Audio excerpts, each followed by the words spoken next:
කොහොමද මේක කරන්නේ? තමන්ට සුදුසුකම මොකක්ද කියලා යාළුවන්ගෙන් අහලා කියන්න. ටොප්පියක් වගේ එකක් යෝනි මාර්ගය ඇතුළට දැම්මහම ඒ ගැප් ගල වැහෙනවා. වැහුනහම ඒතර ශුක්‍රාණු ඇතුළට යන්නේ. වයස 35 වෙනකට පස්සේ ළමයි හම්බෙන්න chance එක අඩු වෙනවා. පිරිමි පුද්ගලයා වඳ වෙනවා. අරක ගෑනු කාන්තාව වඳ වෙනවා. ඉතින් මේක හදිසි අමතකුණොත් පෙත්තක් දෙයක් ගන්න ක්‍රමයේ ඔක්කොම වරදිනවා. උපත් පාලන විධි කීයක් විතර තියෙනවද? උපත් පාලන ඒ හෝමෝන් තවරපු වලල්ලක් තියෙනවා. වලල්ල අපි යෝනි මාර්ගයට දාලා සති 3න් 3 මාරු කරන. ඇත්තට මාස 3න් පස්සේ ළමෙක් හදන්න පුළුවන්.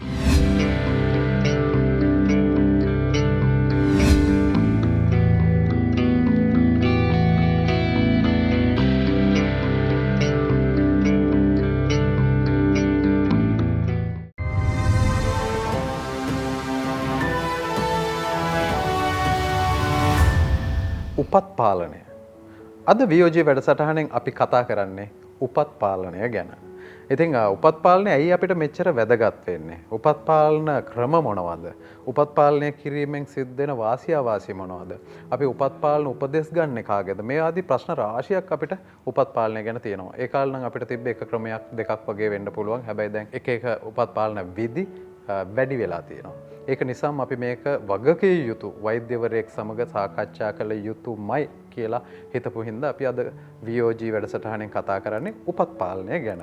ඉතින් පොළොන්නරුව දිස්ත්‍රික් මහරෝහලේ ප්‍රසව හා නාරි වේද විශේෂඥ වෛද්‍ය ජගත් එන් හේරත් ඩොක්ටර් ආයුබෝවන්. ඇයි අපිට උපත් පාලනය කියන විෂය මේ තරම් වැදගත් වෙන්නේ?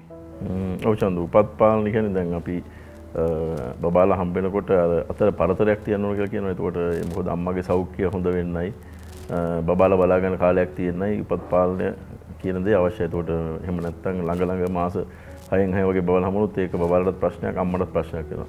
නමුත් දැන් අද සමාජයේ ගත්තොත් දැන් ওই පොත්පත්වල තිබුණාට එතකොට පෞල් සෞඛ්‍ය සංවිධානය කිව්වට කොහොම ලෝකේ සංවිධානය කිව්වටත් අද යථා තත්ත්වය ගත්තොත් අපේ රටේ ගොඩක් අය බඳින්නේ 30 පහ වෙලානේ. ඒක නිසා උපත් පාලනය ඒ පුද්ගලයා අනුව වෙනස් කරලා කරන්න වෙනවා. මොකද පොතේ තියෙන හැටිම කරන්න බෑ. මොකද ළමයි එක්කෙනා හදන්නේ දැන් ගොඩක් අය. දැන් අපි දකින්නවානේ. ඉතින් ඒක හරි ප්‍රශ්නයක් අපේ ජනගහනය අඩු වෙන ප්‍රශ්නයක්. ඉතින් මේක විශේෂයෙන් අපි කතා කරන්න හිතුවේ ළමයි 3 දෙනෙක්වත් හදන්න කියන්නේ මේකට චත්තු. මොකද මේ නැත්තම් අපේ ජනගහනය අඩු වෙලා මේ රටේ මිනිස්සු ජීවත් වෙන්න ඔක්කොම කරන්න කලින්. මොකද එක්කෙනෙක් හදන එක අවදානම්. ළමයා නැතුව ළමයෙක් නැතිම වෙනවා. අනික ළමයාට හොඳ නෑ. යාට කවුරුත් නැති වෙනවා. සහෝදරයෙක්වත්. එතකොට ළමයා ආත්මාර්ථකාමී වෙනවා. සමාජයට අර එකතු වෙලා වැඩ කරන්න බැරි කෙනෙක් වෙනවා. පොඩි කාලේ ළමයි කොන් වෙනවනේ.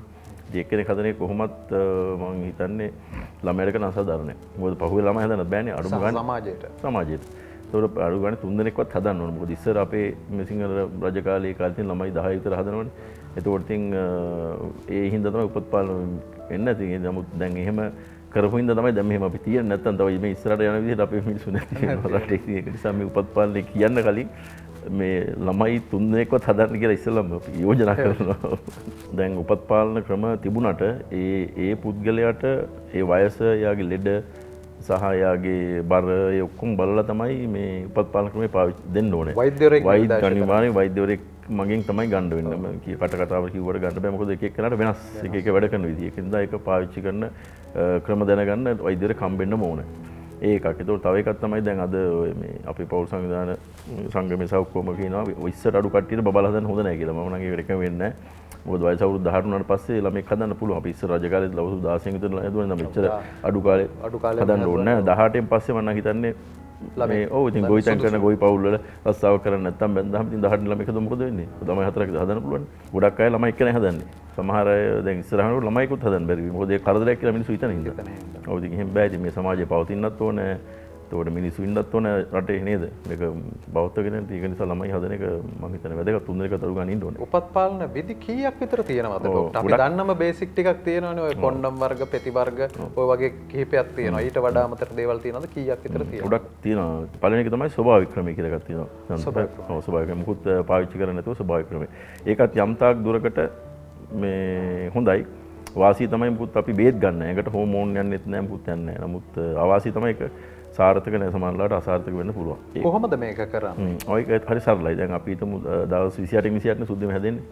එතකොට 28 ගත්තොත් 14 වෙනි දවස තමයි ඩිම්බේ පිට වෙන දවස. 14 හරියට මැද්ද වගේ 14 වෙනි දවස. එතකොට 14 වෙනි දවසෙන් දවස් 4ක් පස්සේයි දවස් 4ක් පහු වෙලයි. ඒ කියන්නේ සුද්ධිම හැදිලා 10 වෙනි දවසේ ඉඳලා 18 වෙනි දවස වෙනකන් තමයි සරු කාලය කියලා ගන්න. ඒ කාලයකට හිටියොත් බබෙක් ඉන්න chance එක වැඩි.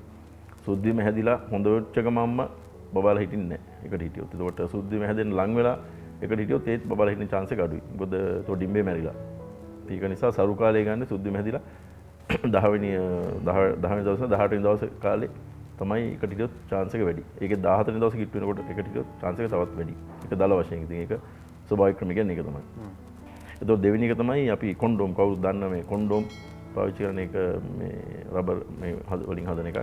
කොපුව උපත්පාලන කොපුව. ඒතකොට කොපුව සාමාන්‍යයෙන් ප්‍රාණවතුන ශිෂ්ණයට දැම්මහම එකට හිටියාම ඒකෙන් වෙන්නේ ශුක්‍රාණු මේ ගෑනු පාර්ශ්වයේ කාන්තා පාර්ශ්වයට යන්නේ නැහැ. ඒතකොට බබෙක් මේ හරියන්නේ නැහැ. ඒතකොට ඒක සරලයි. ගාණත් අඩුයි. වාසි තමයි ඒකේ ගාණත් අඩුයි සරලයි සහ ඒකේ කිසිම ඇඟට හානිකර ද්‍රව්‍ය යන්නේ නැහැ. ඒ වගේම විශේෂ වාසියක් තියෙනවා සමාජ රෝග වළක්වනවා. විශේෂයෙන් AIDS, herpes වගේ සමාජ රෝග වැළකෙනවා කොන්ඩෝම් පාවිච්චි කරාම නොදන්න කෙනෙක් එක්ක මේ හිටිය මේ එකට ඉඳියාම නෝනයි මහත්තයා හිටියා මේක ප්‍රශ්නයක් නෙමෙයි. නමුත් ඒකේ අමතර වාසිය තමයි අරක. ඒ කියන්නේ මේ සමාජ රෝග අඩු වෙනවා. අවාසිය තමයි මේක පුපුරන්න පුළුවන්. කැඩෙන්න පුළුවන්. එතකොට උපත් පාලනය වැළකෙනවා. එතකොට මේකෙදී ප්‍රමිතියෙන් අඩු සහ වැඩි කියලා එහෙම නිර්දේශ එහෙම එකක් නැහැ චන්ද. එහෙම කියන්නේ ඔක්කොම එකයි. එක එක ඉතින් අර බ්‍රෑන්ඩ් වෙනස් කරලා එක විවිධ හදානමුත් කොහොම කරත් ඒක ડોක්ටර් කියන්නේ මේ කොන්ඩම් භාවිතයේ කිසිම ප්‍රශ්නයක් නැහැ කාටවත් දෙපාර්ශ්වයෙන් කියලානේ. ඔව්. තුන්වෙනි ක්‍රමය ගත්තොත් උපත් පාලන ගිලින පෙති. අපි කියන මිතුරු පෙති කියලා ගොඩක් වෙලාට කියන්නේ ඒකේ ගොඩාක් වර්ග තියෙනවා. එක හෝමෝන් වර්ග දෙකකින් තමයි හදන්නේ. ඊස්ට්‍රජන් සහ ප්‍රොජෙස්ටරෝන් කියන හෝමෝන් වර්ග දෙකකින්. ඒවට කියනවා කම්බයින් පිල් කියලා. එතකොට තව එකක් තියෙනවා ප්‍රොජෙස්ටරෝන් කියන ඩ්‍රග් එකෙන් විතරක් හදන පිල් එක. ඒක අපි කියනවා ප්‍රොජෙස්ටරෝන් ඔන්ලි පිල් කියලා. ඒක ඒවා ඇක්ෂන්ස් ඒ කියන්නේ ක්‍රියාකාරීත්වය වෙනස්. වල සයිඩ් ඉෆෙක්ට්ස් උත් වෙනස්. හරි. එතකොට සමහර පෙතිවල ඒ හෝමෝන් ප්‍රමාණය අඩුයි. එතකොට ඒවල සයිඩ් ඉෆෙක්ට්ස් අඩුයි. ඉතින් ඒක ගොඩක් රිලයබල්. ඒ කියන්නේ ගොඩක් විශ්වාසවන්ත ක්‍රමයක් ඒක උපත් පාලන පෙති. ඒකේ වාසි තමයි ඒක පහසුයි. වරදින chance එක ගොඩක් අඩුයි. නමුත් ලෝකේ ගොඩාක් පාවිච්චි කරන ක්‍රමයක් ඒක. අවාසි ගත්තොත් වෙන්නේ මේක හදිසි අමතක වුණොත් පෙත්තක් දෙයක් ගන්න ක්‍රමය ඔක්කොම වරදිනවා. ඒකට වෙන මොකක් හරි කොන්ඩෝම් එකක් හරි පාවිච්චි කරනවා ඉතුරු කාලේ ගත කරන්න. එතකොට ඊට අමතරව මේ හෝමෝන් නිසා සමහර ලාවට ඇඟ මහත් වෙනවා ගෑනුවගේ කාන්තාවන්ගේ. එහෙම ප්‍රශ්නක් තියෙනවා ගොඩක් කල් ගත්තොත්. අපිට මොන වගේ පෙතිහින්ද කියලා කියන්න පුළුවන්කමක් තියෙනවද? ගොඩක් වෙලාට ඊස්ට්‍රජන් හෝමෝන් නිසා තමයි එහෙම වෙන්නේ. ඉතින් ඒ කොහොමත් ඒ පෙත්ත ගත්තොත් ඒ සයිඩ් ඉෆෙක්ට් පෙති වර්ග සාමාන්‍යයෙන් අපි ගොඩාක් තියෙනවද? එහෙම නැත්නම් අපිට මෙන්න මේකයි කියලා කියන්න පුළුවන්? නෑ පෙති වල ප්‍රධාන වශයෙන් දෙකයි තියෙනවා මම කිව්වේ අර හෝමෝන් වර්ග දෙකකින් හදන එක ඊස්ට්‍රජන් සහ ප්‍රොජෙස්ටරෝන් එක දෙක සහ ප්‍රොජෙස්ටරෝන් ඔන්ලි පිල් එක. ඒකට ඊට අමතරව තව වෙනස් වර්ග තියෙනවා. තව සමහර පෙති වර්ග තියෙනවා. උපත් පාලනයත් එක්කම අර ඇඟේ රෝම කූප හැදෙන එක අඩු වෙනවා. එක වර්ග තියෙනවා. ඒක තව අමතර එකතු කරලා. ඉතින් ඒකේ අමතර වාසියක් ඒක. මේ පෙති වර්ගත් මම කියන්නේ අපිට අහන්න දකින්න ලැබිලා තියෙනවා. මේවත් අර මම මුලින්ම සඳහන් කරා වගේ කාගෙන් හරි යාළුවෙක්ගෙන් අහලා ඒ වගේ තමයි භාවිතා කරන්නේ. එහෙම භාවිතා කිරීම නැවතවරක් මම අහන්නේ සුදුසුද නැද්ද? ඔව් ඒක හොඳ ප්‍රශ්නයක් චන්ද. මොකද සමහර පෙති, ඒ කියන්නේ කොහොමද උපත් පාලන පෙති වයස 40න් පස්සේ ගන්නකොට අපි හොඳටම බලලා තමයි දෙන්න ඕනේ. ප්‍රෙෂර් තියනවද, දීවැඩියාව තියනවද, පියවර පිළිකා තියනවද? ඒ ඔක්කොම බලන්න ඕනේ. බලලා ඒ කෙනාට ගැළපෙන එකක් තමයි දෙන්න ඕනේ. සමහර ලාට පියවර පිළිකා අම්මගේ තිබුණොත් තරුණෙක් කිරුණොත් ඒ වගේ දෙන එක අවදානම්. මොකද සමහර ලාට ඒක පිළිකා අඩු වෙනවා. නමුත් වෙනම පිළිකා වෙන්න chance එක තියෙනවා. නමුත් ඒ කියන්නේ ඒක මම කියන්නේ මේ බය කරන්නේ නෙමෙයි. නමුත් වෛද්‍ය උපදෙස් අනුව තමයි ගන්න ඕනේ. දැනගෙන ගන්න ඕනේ. ඊට අමතරව මේ අපි අහලා තියෙනවා මේ තරුණ පරම්පරාවේ ජනප්‍රියම පෙති වර්ගයක් තියෙනවා මේ ප්‍රොස්ටිනෝ. ඒක මොකක්ද කියන්නේ? ඔව් ඒකත් කියන්නේ අපි ඒකට කියනවා ඒක වෙනස් ක්‍රමයක්. ඒකට අපි කියනවා emergency contraceptive pill කියලා. ඒක කියන්නේ හදිස්සියකදී unprotected sex. ඒ කියන්නේ අපි මොකක් පාවිච්චි කරන්නේ නැතුව එකට ඉඳලා බබා හිටියට පස්සේ ගන්න පෙත්තක් ඒක. දැන් මේ අනිත් පෙති ගන්න මේකට ඉන්න කලින්නේ. දැන් මේක ගත්තට පස්සේ පැය 72ක ඇතුළත මේ පෙති ගත්තොත් ප්‍රෙග්නන්සි මේ වෙන chance එක අඩු වෙනවා 85ක් විතර රිලයබල්. ඒ කියන්නේ විශ්වාසවන්තයි. 85ක් විතර රිලයබල් පැය 72ක ඇතුළත ගත්තොත්. නමුත් මේක උපත් පාලන ක්‍රමයක් නෙමෙයි. මේක ඉමර්ජන්සි කන්ට්‍රසෙප්ෂන්. ඒ කියන්නේ හදිස්සියට කරන උපත් පාලනයක්. නැතු සාමාන්‍ය උපත් පාලනයක් නෙමෙයි. ලිංගිකව එක් වෙන හැම වාරයකදීම භාවිතා කරන්න සුදුසු එකක් නෙමෙයි. සුදුසු නෑ. මොකද ඒතර අතුරු ආබාධ වැඩි. ලේ යන්න පුළුවන් වෙන වෙන ආබාධන මොකද මේක හදලා තියෙන්නේ හැමදාම ගන්න නෙමෙයි. හදිස්සියකට පාවිච්චි කරන්නේ. නමේම තියෙනවනේ. ඒක නිසා ඒක හැමදාම ගන්න උපත් පාලනයක් නෙමෙයි. අපේ කට්ටිය ගොඩක් අය සමහර අය එනවා නිතරම මේක අරගෙන වෙන වෙන ආබාධ වෙනවා. ඒ කියන්නේ සුද්ධ වීම අක්‍රමවත් වෙනවා යාළුවා. නිතරම ලේ යනවා. කියලා වෙන අතුරු ප්‍රශ්න ගොඩක් කරනවා. මොකද ඒකේ ඩෝස් එක වෙනස්. එහෙම වෙනස්. හැමදාම ගන්න සුදුසු එකක් නෙමෙයි. ඒක වැදගත් කියන්න ඕන. ඊට පස්සේ එකක් තියෙනවා අපි අහලා තියෙනවා ලූප් එක දානවා කියලා. ඔව් ලූප් එක දානවා. ලූප් එක කියන්නේ වර්ග දෙකක් තියෙනවා ඒකේ. ලූප් එක කියන්නේ අපි ඉංග්‍රීසියෙන් කියනවා කන්ට්‍රසෙප්ටිව් ඩිවයිස් කියලා. එක ඩිවයිස් එකක් කියන්නේ උපකරණයක් වගේ ඩිවයිස් කියන්නේ. එතකොට ඒක වර්ග දෙකක්. එකක් තමයි කොප වලින් හදලා තියෙනවා. කොප තාඩුවෙන් හදලා තියෙන්නේ. ඒක ගර්භාෂය ඇතුළට දාන්න ඕන. ගර්භාෂයේ කැවිටි එකට කියන්නේ ගර්භාෂය ඇතුළට දැම්මහම ගර්භාෂය ඇතුළේ ඒක රැඳිලා තියෙනවා. එතකොට ඒකෙන් ශුක්‍රාණු මැරෙනවා සහ කල්ලය පීඩන එක නවතිනවා. අනිත් එක තමයි හෝමෝන් තවරපු ලූප් එකක් තියෙනවා. අපි කියන මිරිනා කොයිල් කියලා කියනවා. ඒක අරකට වඩා ගොඩක් ගණන් වැඩි සහ ඊට වඩා ගොඩක් විශ්වාසවන්තයි. ඒකෙන් ගැප් ගැනීම නවතිනවා. එතකොට ඒක. එතකොට ඊළඟ එකට අපි කියනවා ඉම්ප්ලාන්ට් කියලා එකක්. තව වර්ගයක් තියෙනවා. ඉම්ප්ලාන්ට් කියන්නේ පොඩි කරලක් දානවා අතට. ඒක සාමාන්‍ය අවුරුදු 3කට වගේ දාන්නේ. ඒකෙත් අර හෝමෝන් එකක් මේ ඇඟට රිලීස් වෙන දවස ගන්න ඒකෙන් මේක කාන්තාවන්ට පමණක් එකක්. ඔව් කාන්තාවට තමයි දාන්නේ අතට දාන්නේ. එතකොට මේකේ වාසි තමයි ඉතින් ආයෙ හැමදාම බොන්න පෙති නෑ.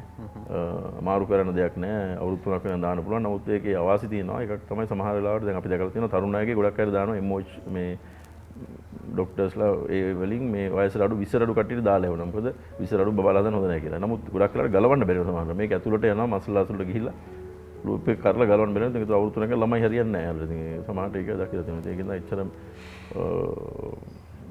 හොඳ ක්‍රමයක්. නමුත් ඒක ආබාධ ඒකයි. ඊට පස්සේ අනිත් එක තමයි ඉන්ජෙක්ෂන් අපි ගන්නවා. ඔය ගොඩක් අය දන්නවා ඩිපෝ ගන්නවා කියලා කියන්නේ.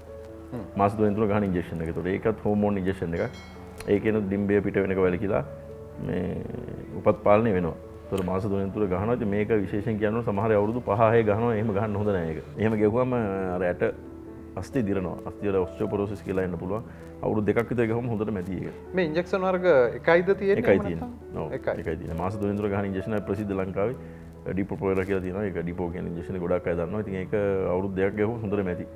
ඒකේ ප්‍රධාන අතුරු ආබාධ තමයි මහත් වෙනවා. කාන්තාවන් මහත් වෙනවා. එතකොට ඒක තමයි තියෙන ප්‍රශ්නේ එක. ඉතින් ඒක ගොඩක් අය ඒක නිසා ඒක එච්චර කැමති නැහැ. මම අහලා තියෙනවා මේ ඒක මං හිතන්නේ මෙහි තාම කිරණ කාර්යයක්ද දන්නේ රින් එකක් ගැන. ඔව් චන්දු එහෙම එකක් තියෙනවා මේ ලංකාවේ ඉච්චර භාවිතා වෙන්නේ නැහැ. උපත් පාලන ඒ හෝමෝන් තවරපු වලල්ලක් තියෙනවා. වලල්ල අපි යෝනි මාර්ගයට දාලා සති 3 මාරු කරන එකක් ක්‍රමයක් තියෙනවා. නමුත් ඒක මෙහෙ ඉච්චර ජනප්‍රිය නැහැ. නමුත් ඒකත් එක් ක්‍රමයක්. මේකට අපි රින් එක කියලා කියනවා. කන්ට්‍රසෙප්ටිව් රින් කියලා කියන්නේ. වලල්ල. හරි. ඊට පස්සේ තව එකක් තියෙනවා ඉත ලංකාවේ පාවිච්චි කරන්නේ ඩයෆ්‍රම් කියලා. ඒ කියන්නේ ෆීමේල් ඩයෆ්‍රම්. ඒ කියන්නේ කොන්ඩෝම් එකක් ගෑනු අයට දානවා. තොප්පියක වගේ එකක් යෝනි මාර්ගය ඇතුළට දැම්මහම ඒ ගැප් ගල වැහෙනවා. වැහුණාම ඒතර ශුක්‍රාණු ඇතුළට යන්නේ ගැප් ගලෙන්. ඒ වර එච්චර සාර්ථක ක්‍රම නේ කොන්ඩෝම් වගේ එකක් තමයි ඒක. කොන්ඩෝම් වර්ගයක් ඒක. ඒකට ෆීමේල් කොන්ඩෝම් කියලා තමයි කියන්නේ. ඒකට ගෑනු කාන්තා කොන්ඩෝම්. ඒකට ඊට පස්සේ දැන් ඕවා ඔක්කොම අපි ගන්නේ తాවකාලික ක්‍රම කියලා. දැන් මේවා කියන්නේ తాවකාලික කියන්නේ මේවා අයින් කරපු ගමන් ආයෙ බබෙක් හදන්න පුළුවන්. එතකොට ස්ථිර උපත් පාලන ක්‍රම කියලා එකක් තියෙනවා. ඒවා තමයි පර්මනන්ට් ඒවා. ඒවා වර්ග දෙකයි තියෙන්නේ. ගෑනු අයට කරනවා අපි කාන්තාවන්ට LRT කියලා අපි හොඳ කොමන් අහලා තියෙන එකක්. ඒ කියන්නේ අර ගර්භාෂයේ ඉඳලා යන ටියුබ් දෙක කපලා මහනවා. එතකොට එයාගේ ඊට පස්සේ 100ක් බබාලා 199ක් විතරම බබාලා හරියන්නේ නැහැ. එතකොට අපි කලාතුරකින් ඒක සමහර කාන්තාව වෙනවා අපහු ඒක ආපහු හදාගන්න කියලා. එතකොට ඒක නමුත් ඒ chance එක හරි අඩුයි. ඒ කපපු නල දෙක ආයේ මහන්න හරි අමාරුයි. මහලා මේව කරපුවම සාර්ථකත්වය අඩුයි. ඉතින් ඒක නිසා ඒක කරන්න කලින් අනිවාර්යෙන් අපි කරන්නෙත් නැහැ ළමයි 3 දෙනෙක් නැත්තම්. ඒකේ තියෙනවා ඒක නීති වගේක් වයස අවුරුදු ගාණක් 32කට වඩා වැඩි වෙන්න ඕන. එහෙම කියලා ඉතින් ළමයි 3 දෙනෙක් ඉන්න ඕන. දෙන්නෙක් එහෙම කිය ඉතින් ඒක රූල්ස් තියෙනවා. අපි ගොඩක් වෙලාවට ඒක ප්‍රොමෝට් කරන්නේ නැහැ. කියන්නේ අපි ඒකට මේ මිනිස්සු පොළඹවන්නේ නැහැ. මොකද ඒක සමහර ලාවට බබාලා නැති වෙන එක හේතු මත. ඒක නිසා ඒක අවසාන ඔප්ෂන් එක අවසාන ක්‍රම විදිහට තමයි තියන්නේ අපි. ඉතින් ඒක ඊට පස්සේ පිරිමියාට තියෙනවා වාසෙක්ටමි කියලා එකක්. ඒ කියන්නේ ශුක්‍රාණු කෝෂයේ ඉඳලා ගෙනියන නාලයක් තියෙනවා. ශිෂ්ටයෙන් පිට වෙන දක්වා යන නාලය. ඒ නාලය කපලා මහනවා. ඒක ඉතින් පොඩි ඔපරේෂන් දෙකක් පොඩි ඔපරේෂන් දෙකක්. එතකොට ඒකෙන් ඊට පස්සේ ඒ පිරිමියා වඳ වෙනවා. පිරිමි පුද්ගලයා වඳ වෙනවා. අරක ගෑනු කාන්තාව වඳ වෙනවා. ඉතින් ඒව තමයි ස්ථිර උපත් පාලන ක්‍රම දෙක. මේ උපත් පාලන ක්‍රම අනුගමනය කිරීම නිසා ස්ථීර වශයෙන් මෙන්න මේ රෝගී තත්ත්වයන් නැති වෙයි කියලා හිතන්න පුළුවන් ඒවා තියනවද මේක ඇතුලේ? එහෙම කියන්න බෑ චන්දු. ඒ මේව පාවිච්චි කරමින් ලෙඩ වෙනවා කියන්න බෑ. නමුත් සමහර ලෙඩ නිසා සමහර ඒවා පාවිච්චි කරන්න බෑ. උදාහරණයක් වශයෙන් ඔය ප්‍රෙෂර් තියෙන අම්මලට ඉන්ජෙක්ෂන් එක ගහන්න දස අචර උපදෙස් දෙන්නේ නැහැ. එහෙම පිළිකා තියෙන කට්ටිය පියවරු පිළිකා තියෙන කට්ටිය සමහර උපත් පාල ක්‍රම හොඳ නැහැ. ඒතර හෘද වස්තු ලෙඩ තියෙන කට්ටියට සමහර උපත් පාල ක්‍රම හොඳ නැහැ. එහෙම එක එක තියෙනවා. ඉතින් ඒවා ඒ ලෙඩ අනුව තීරණය කරන්න ඕන වෛද්‍යවරයා. ඉතින් ඒක තමයි මුලින්ම අපි කිව්වේ. මේ Tamanට සුදුසු ක්‍රමය මොකක්ද කියලා යාළුවන්ගෙන් අහලා කියන්නේ ගිහිල්ලා වෛද්‍යවරයෙක් හම්බ වෙලා සුදුසු වෛද්‍යවරයෙක් හම්බ වෙලා තමයි විස්තර අහන්න ඕනේ. ඒකට නැත්තම් එයාට වෙන තියෙන ලෙඩේ වැඩි වෙන්න පුළුවන්. ඒ උපත් පාලන ක්‍රම හින්දා ලෙඩක් වෙන්නේ නැහැ. නමුත් තියෙන වෙන ලෙඩ වැඩි වෙලා එයාගේ ටිකක් ඒක අහිත කර වෙන්න පුළුවන්. දැන් අපි මේ කියලා දුන්නා උපත් පාලන ක්‍රම ගණනාවක්.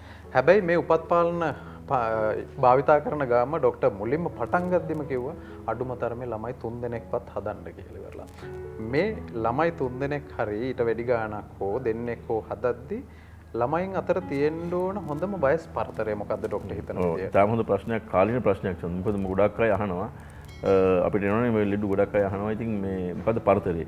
ඉතින් වයස අහපුවම ගොඩක් අය 30ට වැඩි 33ට වැඩි. ඒකට සාමාන්‍ය 35 37 වුණාට පස්සේ ළමයි හදන හැකියාව අඩු වෙනවා. එතකොට දැන් සීස කරලා සමහර අය කියන අවුරුදු කීයක් ඉන්න ඕනද? නෝමල් හම්බෙලා කීයක් ඉන්න ඕනද කියලා. අපේ නම් ඉතින් වෛද්‍ය මත යනුව මේ අවුරුද්දක් පරතරය තිබුණත් හොඳටම ඇති ළමයි දෙනෙක් අතර. ඒ කියන්නේ වයස නම්.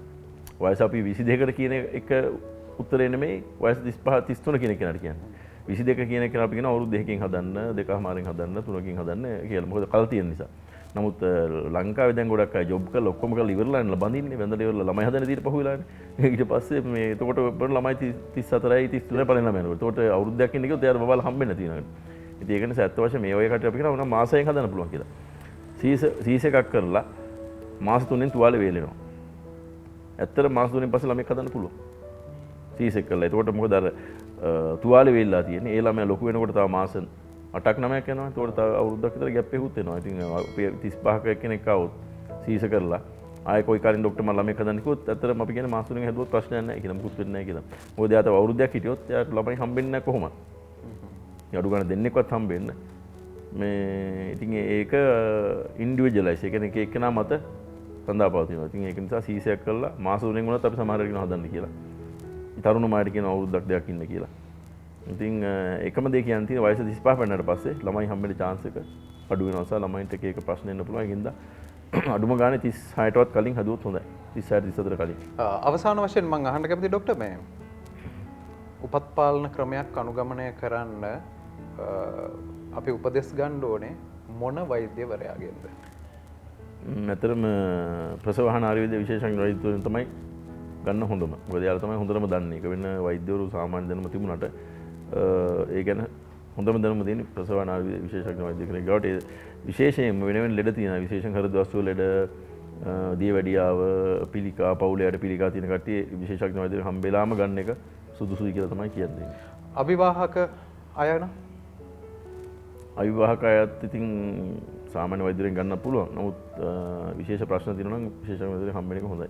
මේ උපත් පාලන ක්‍රම Tamanට යෝග්‍ය විදිහට වෛද්‍ය උපදෙස් අරගෙන හිතවතුන්ගෙන් යාළුවෝන්ගෙන් වෙන කාගෙන්වත් උපදෙස් ගන්න එපා. මේ සම්බන්ධයෙන් අනිවාර්යයෙන්ම ඔබ බියෝජි ડોක්ටර් කෙනෙක්ගෙන් හෝ තමන්ගේ පෞද්ගලික වෛද්‍යවරයාගෙන් උපදෙස් අරන් අනුගමනය කරන්න මේ ක්‍රමවේදයන්. ඒක නිසාම ડોක්ටර් අන්තිමේටම කිව්වා වගේ කොයි උපත් පාලන ක්‍රමය අනුගමනය කරත් තමන් ළමයි 3 දෙනෙක්වත් හදන්න කියන මතය තමයි ડોක්ටර්ගේ තියෙන්නේ. මොකද චන්දු අර 70 ගණන් ගාවනේ මොකද්ද පුංචි පවුලක් කියලා ඒකෙන් අපි මම හිතන අපේ ජාතිය නැති වුණා කියලා මම හිතන්නේ. හොඳයි එහෙමනම් අද දවසේ අපි මේ වැඩසටහනේ සාකච්ඡාව අවසන් කරන්න බලාපොරොත්තු වෙන්නේ. ඉතින් මේ ක්‍රමවේදයන් ඔබ ඊටාම මොලෙන් කල්පනා කරලා හොඳ උපදෙස් අරන් හොඳ විදියට කරන්න කියලා අපි නැවත වරක් ඉල්ලීමක් කරනවා. බොහොම ස්තුතියි ડોක්ටර් එනං අද දවසේ මේ සාකච්ඡාවට සහභාගී වුණාට. එහෙමනම් VOG සමගින් අපි තවත් මෙවැනි හොඳ මාතෘකාවක් සමගින් තව වීඩියෝ එකකින් හම්බ වෙනවා. එහෙමනම් වෙනදා කියන කතාවම තමයි අදත් කියන්නේ. අපේ මුවන්දිරම් TV channel එක subscribe කරන්න. ඒ විතරක් නෙමෙයි මේ program එක බලලා අපිට comment කරන්න. මේකේ ගුණාභාවය ඔයාලගේ තියෙන යෝජනාවක් මොකක් හරි තියෙනවා නම් මෙන්න මේ වගේ දෙයක් මේකට එකතු කරන්න මේ මොකක් හරි ඕනම යෝජනාවක් චෝදනාවක් අපි පිළිගන්න කැමති. අපිට එවන්න. ඒ විතරක් නෙමෙයි like කරන්න. මේක share කරන්න කාට හරි තව කෙනෙක්ට නරඹන්න මේ දැනුම එයාලට බෙදා ගන්න පුළුවන් වෙන්න.